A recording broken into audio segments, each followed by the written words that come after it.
Kita lanjutkan ya adik-adik semuanya. Jadi kalau Anda baca bukunya Emil Durkheim, The Elementary Form of Religious Life, sudah diterjemahkan kayaknya ke dalam bahasa Indonesia ini. Ini merupakan buku babon sosiologi agama ya, yang harus mahasiswa itu memilikinya ya, dan harus menguasainya.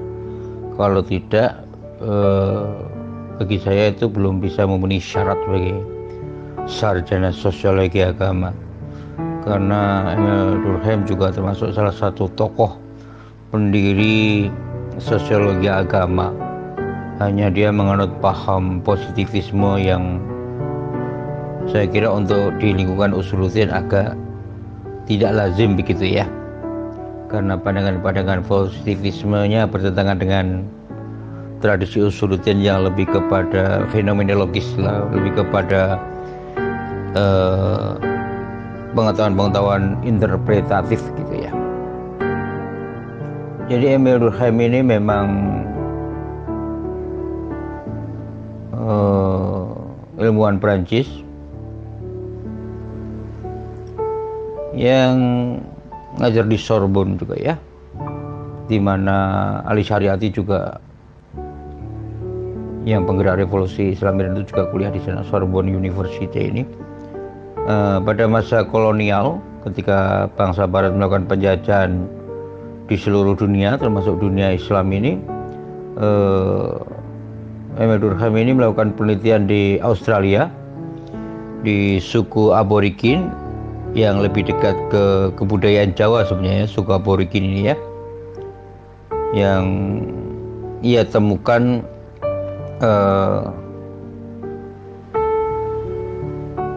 suku Aborigin yang tersisih dari dominasi bangsa-bangsa Eropa, terutama Inggris di Australia ini, yang kemudian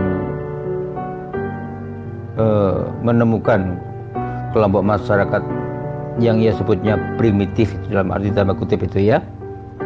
Lalu ia melakukan penelitian ke situ karena dia gelisah di Prancis ini agama sudah ditinggalkan oleh masyarakat Prancis karena munculnya sekularisme dan banyak orang Prancis yang alergi terhadap agama. Maka kemudian ia melakukan penelitian ke Australia di suku Aborigin ini, dan penelitiannya ini dibukukan ke dalam buku yang berjudul The Elementary Form of Religious Life. Di dalam bukunya yang tebal ini dia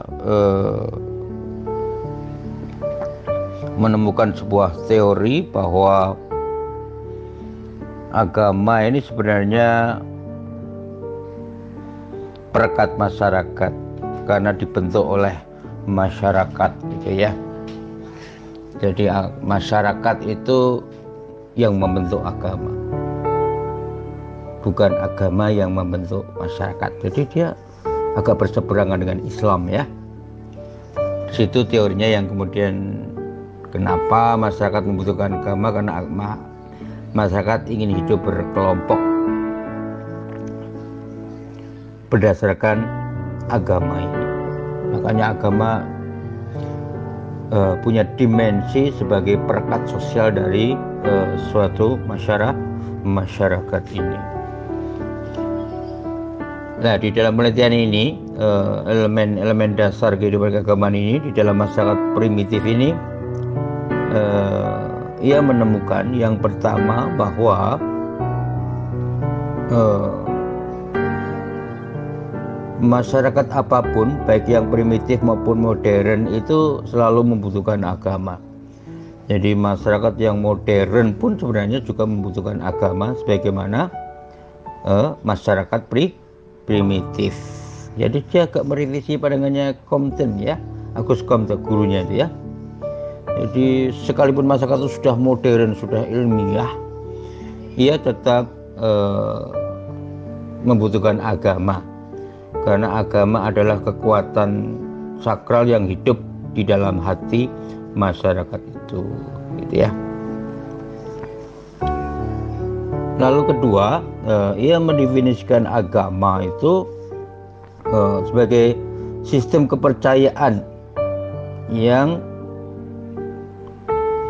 kemudian membentuk sistem ritual sehingga membentuk sistem sosial itu ya.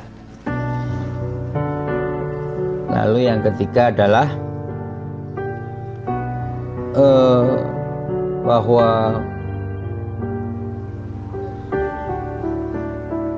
dari sisi ini maka agama dengan masyarakat tidak bisa dipisahkan karena keduanya saling terkait. Masyarakat sebenarnya juga dibentuk oleh agama, agama juga dibentuk oleh masyarakat. Meskipun pada asalnya masyarakat itu sendiri yang tanda kutip menciptakan agama sebagai sebuah ikatan kelompok sosial gitu ya. Jadi baik, kita akan ulas. Pertama adalah tentang agama ini, karena Émile Durkheim ini juga guru-gurunya Prancis, Mircea Eliade juga. Maka yang pertama adalah ia menemukan di dalam penelitiannya itu bahwa di dalam masyarakat aborigin Australia ini dia menemukan masyarakat yang sangat menghormati totem. Totem ini semacam benda-benda alam baik yang hidup maupun yang mati gitu ya. Kalau di Australia itu totem itu mungkin seperti kanguru gitu ya, atau burung garuda, atau batu, atau pohon gitu ya. Tapi lebih banyak ke hewan ya, totem biasanya. Dia menemukan bahwa di dalam masyarakat primitif ini sangat menghormati totem karena totem ini mengandung sesuatu yang suci, yang sakral gitu ya, yang membuat masyarakat bisa membedakan mana yang profan, mana yang sakral dari totem ini. Karena totem ini merupakan kekuatan adikodrati luar biasa yang membantu masyarakat sekaligus menakutkan, maka masyarakat menghormati totem ini sebagai kekuatan suci, sakral yang membedakan dunia ini menjadi dua. Dunia sosial ini, dunia yang profan, yang sekuler, yang duniawi, yang biasa-biasa saja, dengan dunia yang sakral, yang suci, totem ini. Jadi dunia masyarakat ini dibagi dua. Benda-benda di masyarakat ini, di dunia ini dibagi dua. Ada benda yang suci, ada benda yang tidak suci gitu ya. Ka'bah itu benda yang suci. Tapi kalau rumah kalian mungkin rumah biasa saja, bukan, tidak mengandung masjid itu tempat suci. Rumah itu, sekolahan bukan tempat suci. Itu yang membuat masyarakat bisa membedakan mana ini yang suci, mana yang tidak suci, yang biasa-biasa saja.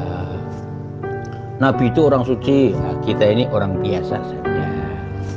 Itu dia menemukan, belajar dari Mircea Eliade, bahwa dunia sosial ini sebenarnya terbagi ke dalam dua dunia, yaitu dunia yang profan dan dunia yang sakral, yang kudus dengan yang tidak kudus. Yang kudus itu yang suci, yang punya sifat ilahi, yang sesuatu yang dikatakan tabu kalau dibicarakan, atau dikritisi gitu ya. Dunia sosial, dimanapun dunia sosial di masyarakat ini, makanya ada masyarakat yang memandang